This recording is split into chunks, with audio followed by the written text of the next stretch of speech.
여러분 안녕하십니까? 6월 4일 화요일 넘치는 우리 교회 매일 묵상 시작하도록 하겠습니다. 오늘 본 말씀은 사도행전 15장 36절부터 16장 15절까지 말씀입니다. 1차 전도 여행이 끝났고요. 또 1차 전도 여행 중에 그 후에 생겼던 여러 가지 교회의 문제들도 예루살렘 총회를 통해서 다 해결되었습니다. 그리고 바울은 실라를 데리고 바나바와 함께 안디옥으로 돌아왔습니다. 그리고 이제 2차 전도 여행이 시작되는 거죠.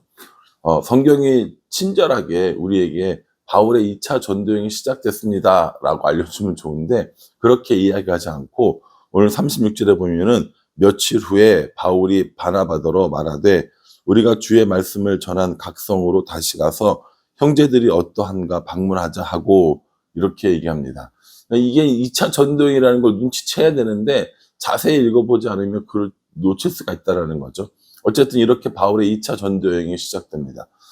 전도여행 중에 2차 전도여행이 좀 복잡하고 도시들도 많습니다. 2차를 지나고 나면 3차는 비교적 수월하게 우리가 도시들을 알 수 있는데, 2차는 낯선 도시들이 좀 있기 때문에 꼼꼼하게 살펴볼 필요가 있습니다. 분량이 굉장히 많이 있기 때문에 오늘은 그 도시들 위주로 한번, 경로 위주로 한번 살펴보고자 합니다. 일단 떠나려고 하는데 바울이 이제 바나바더로 얘기를 하죠. 각 성을 다시 한번 방문하자라고 이렇게 얘기합니다. 그러니까 목적은 그거였어요. 각 성을 다시 한번 방문하자. 그럼 어디를 주로 가겠습니까? 뭐 구브로도 갈 거고 밤빌리아도 갈 거고 루스드라, 더베 이런 데 가겠죠. 근데 그 바나바가 뭐라고 이야기를 하냐면 마가 요한도 다시 데리고 가자 이렇게 얘기했죠. 근데 바울은 싫은 거예요. 그때 한번 데리고 갔었는데 우리 싫다고 떠났는데, 어렵다고 떠났는데 왜 데리고 가냐라고 얘기하면서 반대를 하죠. 그래서 둘이 싸웠어요. 여러분 되게 웃기지 않습니까? 바나바와 바울이 이렇게 싸웠는데 어느 정도 싸웠냐면 39절에 보면 서로 심히 다투어 피차 갈라서니 바나바는 마가를 데리고 배 타고 구브로로 가고 이렇게 얘기합니다. 심하게 싸웠대요. 둘이 정말 심하게 싸워서 갈라설 정도로 싸웠다라는 것이죠. 그렇게 해서 바나바는 마가 요한을 데리고 배를 타고 구브로로 갑니다. 구브로가 첫 번째 간 곳이었고 또 이 바나바의 고향이라고 그랬습니다. 그리고 이제 그 바울은 신라와 함께 이제 걸어서 다니기 시작하는 것이죠. 걸어서 가는 지역이 어디냐면은 길리기아 지역이고 수리아 지역이라는 겁니다. 여러분이 길리기아 지역을 한번 생각해 봐야 되는데, 길리기아는 큰 동네거든요. 지금으로 따지자면 도 정도 되는 거예요. 이 길리기아 안에 있는 성 하나가 다소입니다. 그 다소는요, 사도 바울의 고향이 되는 것이죠. 그러니까 이렇게 기억하시면 돼요. 1차 전도 여행 때 바나바는 자신의 고향인 구브로로 먼저 갔고, 2차 전도 여행을 따로 시작하면서 바울은 자신의 고향에 있는 길리기아 다소 지방으로 갔다라고 생각하시면 이해하기 쉬울 겁니다. 이렇게 해서 갈라진 상태로 전도 여행이 시작되는 것이죠. 이제 이후로 바나바가 어떤 사역을 했는지는 거의 나오지 않습니다. 이후에 나오는 모든 얘기는 이 바울에 관한 이야기다라고 생각하시면 될 것 같습니다. 이렇게 쭉 가는데 어디를 들려서 가냐면 바울이 주로 가고 싶었던 지역은 아시아, 부르기아, 갈라디아 지방입니다. 이렇게 이야기하면 잘 모르잖아요. 그러니까 한번 지도를 한번 살펴보겠습니다. 일단 바울이 떠나면서 어느 지방을 가냐면, 지도 보시면 길리기아라고 쓴 밑에 보면은 다소 있죠. 그 다소를 갔고요. 거기서 더베와 루스드라를 들립니다. 이 더베와 루스드라는 1차 전도여행 때 갔던 지역이고요. 여기서 디모데를 만나게 되는 겁니다. 이 디모데를 만나고 이고니온을 거쳐서 부르기아 지방에 있는 무시아라는 동네를 갔는데요.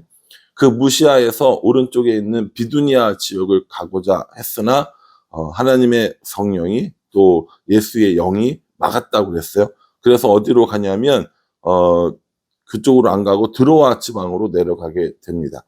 그 드로아 지방에 내려가서 거기서 마게도니아 사람에 대한 환상을 만나게 되고 그 위에 사모드리게 섬을 지나 네아폴리 항구에 이르고 빌립보 지방에 이르게 되는 겁니다. 여러분 그 지도가 좀 이렇게 만화처럼 되어 있어서 보기가 아마 좀 더 좋다라고 생각이 드는데요. 그렇게 지명이 그 지도의 위치가 어느 정도인지 한번 생각해 보시면 될 것 같습니다. 이 지도를 제가 그 가장님들 카톡방에 올려드려서 여러분들에게 공유하도록 하겠습니다. 자, 여러분 이 지도를 한번 생각하면서 다시 한번 생각해 볼게요.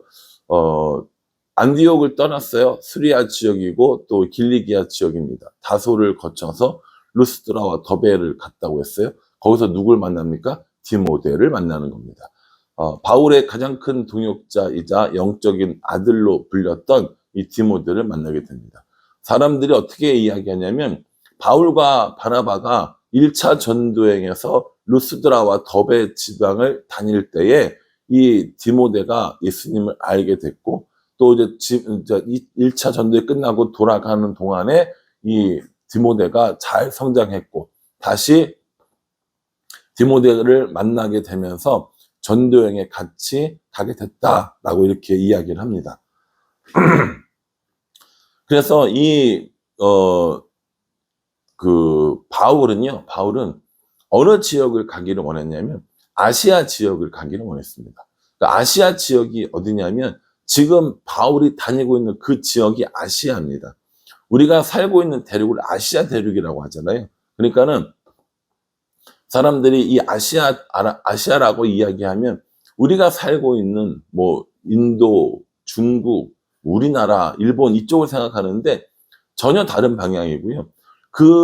지금 그 바울이 다니고 있는 뭐 비두니아, 뭐 이런 길리기아, 갈라디아 이 동네가 아시아라는 거죠. 그래서 이걸 구별하기 위해서 우리를 뭐라고 부르냐면 소아시아, 작은 아시아라고 부릅니다. 원래 소아시아라고 하는 지방은 없어요. 그냥 아시아라고 불릴 뿐입니다. 이 아시아와 우리가 살고 있는 아시아를 구별하기 위해서 이쪽 투르키의 지역을 소아시아라고 부르고요. 오늘날도 이 소아시아에 있는 7 교회들 그리고 바울의 유적을 따라서 성지순례가 진행되고 있는 겁니다. 어쨌든 바울이 가고자 하는 지역은 아시아 지방을 다니기를 원했지만 성령께서 이끄셔서 드로아 지방으로 내려갔고 그 드로아 지방에서 마게도냐 사람의 환상을 보게 됩니다. 먼저 이 드로아라는 지방은요, 우리가 그 트로이라고 하는 지역 아시죠? 트로이의 목마로 유명했던 옛날에는 신화로 알려졌지만 발굴을 통해서 실제 존재했던 도시로 알려진 그 트로이 목마로 유명한 트로이가 바로 이 드로아 근처에 있습니다. 드로아를 트로이라고 이야기하는 사람들도 있는데 엄밀히 말하면 좀 구별되어진다고 합니다. 그러니까 트로이하고 드로아는 거리상으로 한 30km 정도밖에 떨어져 있지 않다고 해요. 사실은 30km면요 아주 먼 거리가 아닙니다. 여기서 지금 우리 교회에서 수원 경계로 들어가는데 약 10km 정도 걸리고요. 그리고 수원 중심부, 남문, 이런 데까지 가는데 한 30km 정도 걸린다고 보면요. 그러니까 아주 먼 거리가 아닌 거예요. 그러니까는 그 드로아와 트로이를 그냥 같은 도시로 보시는 분들도 계시고요. 정확히 말하면 드로아와 트로이는 조금은 좀 거리가 있는 도시라고 볼 수도 있다라는 겁니다. 어쨌든 그 지역이고요. 그 드로아에서 마게도냐 사람의 환상을 만나게 되는데 이 마게도냐는요. 그 당시 지명이기도 하지만 우리가 그 당시에 유럽이라고 부를 때 그 지역을 다 마게도냐라고 불렀습니다. 마게도냐의 가장 유명한 사람은 누구냐면 알렉산더 혹은 알렉산드로스 대왕인 거죠. 그래서 그 알렉산더가 있었던 그 왕국이 마게도냐 왕국이기 때문에 그 지역 전체를 다 마게도냐라고 불렀던 겁니다. 마게도냐 사람이 환상을 통해서 뭐라고 이야기를 하냐면 9절에요. 밤의 환상이 바울에게 보이니 마게도냐 사람 하나가 서서 그에게 청하여 이르되 마게도냐로 건너와서 우리를 도우라 하거늘. 이렇게 얘기합니다. Come help us. 영어 성경에 이렇게 나와 있거든요. 와서 우리를 도우라. 이렇게 얘기합니다. 마게도냐 사람의 환상을 보고 그 환상을 따라서 마게도냐로 건너가게 되는 것이죠. 그 여정이 11절부터입니다. 드로아에서 배를 타고 사모드라게라고 나오는데, 이 사모드라게가 섬입니다. 그 사모드라게 섬을 거쳐서 네아폴리 항구에 들어가게 되는 것이죠. 이 네아폴리 항구가 마게도냐, 유럽으로 들어가는 관문과 같은 항구입니다.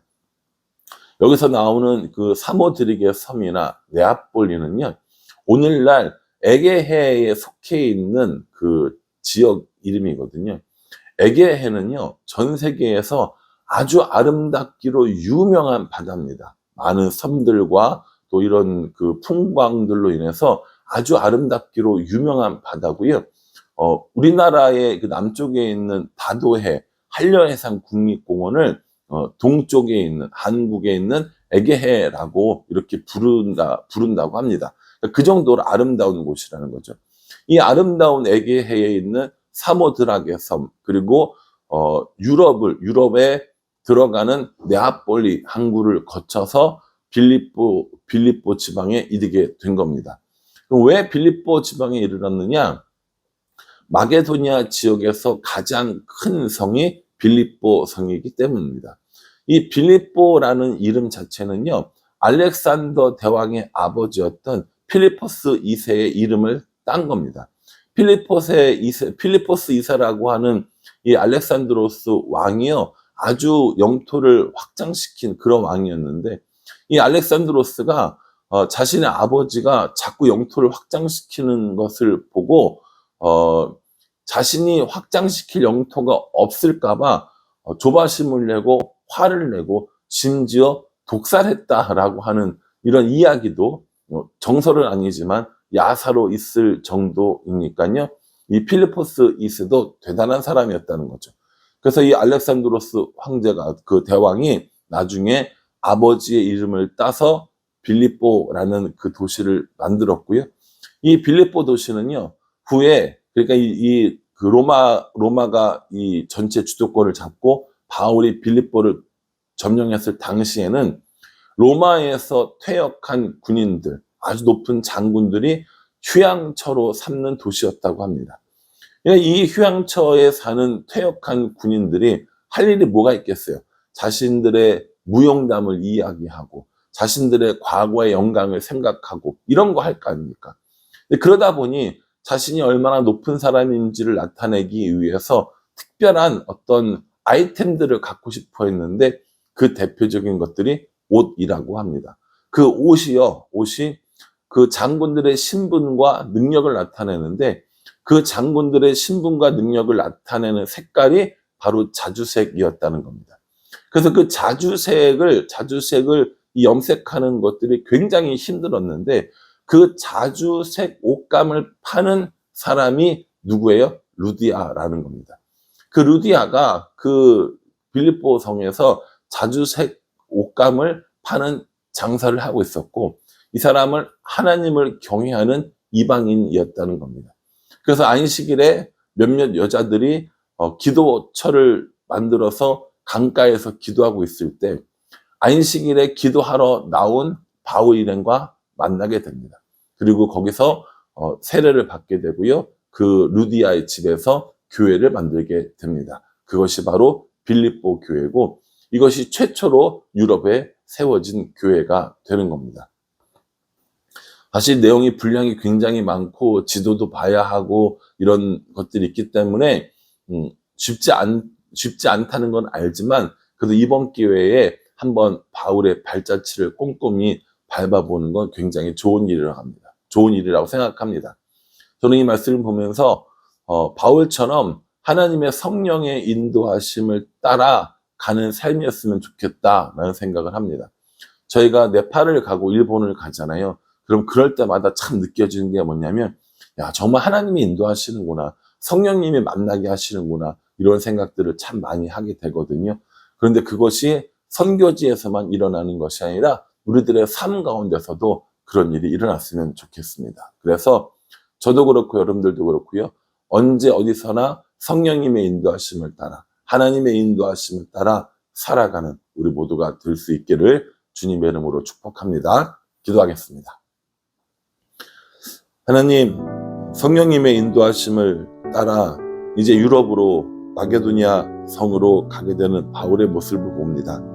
바울과 실라를 그렇게 인도하셨듯이 우리도 인도하여 주시고 우리들의 삶이 매일같이 하나님의 인도하심을, 성령의 권능을 입고 살아가는 우리가 될 수 있도록 도와주시옵소서. 예수님의 이름으로 기도합니다. 아멘. 분량이 좀 많아서 막 달려왔는데요. 지도를 보시면서 이 도시가 어떤 도시인지, 이 도시가 어떠한 곳인지 꼼꼼하게 잘 묵상하시기를 간절한 마음으로 부탁을 드리겠습니다. 감사합니다.